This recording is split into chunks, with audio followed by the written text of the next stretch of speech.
इमरान खान साहब के बारे में मशहूर सा चुटकुला, अल्लाह करे वो ईश्वर करे वो पूरा कार्यकाल करें कि वो जो उनकी बेगम साहिबा हैं जो नई आई हैं और नई सल्तनत दोनों चीज़ें मिली हैं कि वो तो प्रधानमंत्री भवन नहीं जाना चाहते हैं क्योंकि वहाँ प्रधानमंत्री ने अपना कार्यकाल पूरा नहीं किया है, और बेगम जो है वो उनके घर नहीं जाना चाहती है क्योंकि वहाँ बेगमों ने कार्यकाल पूरा नहीं किया है।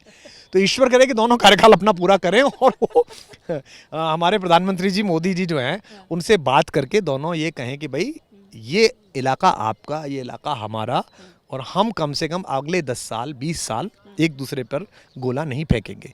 तो ये कश्मीर के लोगों को समझ में आना पड़ेगा कि भाई टूरिज़्म जो है पूरी दुनिया आपसे मिलना चाहती है, पूरा हिंदुस्तान आपसे मिलना चाहता है, मैं आपसे मिलना चाहता हूँ, पर आपकी खबरें कुछ लोग आपसे ऐसे प्लांट कराते हैं कि लोगों के मन में शक जाता है, डर जाता है। तो ये मसला दिल का है, हल कर दे इसे मौला, ये दर्द मोहब्बत भी कश्मीर ना हो जाए।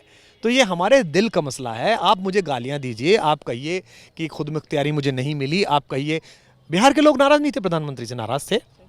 तब अभी तेलुगु देशम के कारण तमिलनाडु के लोग नाराज़ नहीं थे, कर्नाटक में बीजेपी को उसका नुकसान उठाना पड़ा कि लोगों को लगता था कि जो उन्हें प्रॉमिस हुआ वो उन्हें मिला नहीं। लेकिन इसका मतलब ये थोड़ी है कि वो पत्थर फेंकना शुरू कर देंगे और वो गोलियां चलाना शुरू कर देंगे। तो मुझे लगता है कि अगर आप किसी मसले पर नाराज़ हैं, और आपके नाराज़गी का हक बनता है, मेरे भाई हैं, आप मेरे खानदान के हैं, महर्षि पाणिनि यहीं से गुजरे होंगे मेरा व्याकरण लेके अफगानिस्तान से आते हुए।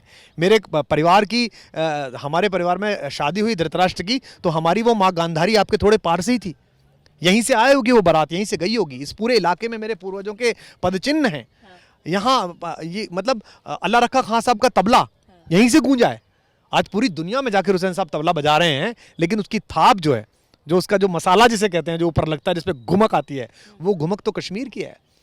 पद्मा सचदेव जैसी कवित्री, जिसे महाकवि दिनकर से लेके और तमाम कवियों ने सर्वश्रेष्ठ माना, डोगरी की इतनी बड़ी कवित्री, वो यहीं की है। सो शिव कुमार शर्मा का संतूर यहीं का है।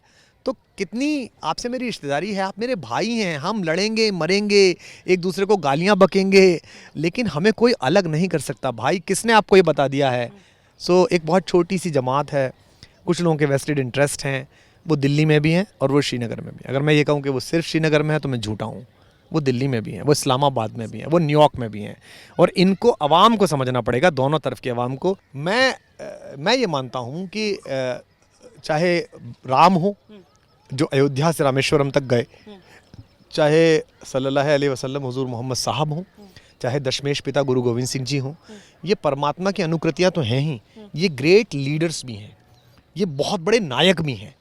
तो मुझे नहीं लगता कि इतने बड़े नायक ने ये सिखाया होगा किसी जाहिल को कि एक छोटा बच्चा जो अपना काम कर रहा है, जो अपनी नौकरी कर रहा है, जो अपनी मिट्टी से अपने वतन के साथ वफादारी निभा रहा है, उसे आप क्रुएलिटी से गला काट दें। सर हुजूर माफ़ कीजिए, कोई इस्लाम नहीं है, हुजूर माफ़ कीजिए, ये कोई धर्म नहीं है, कोई मजहब नहीं है, ये आपका वेस्टेड इंटरेस्ट है।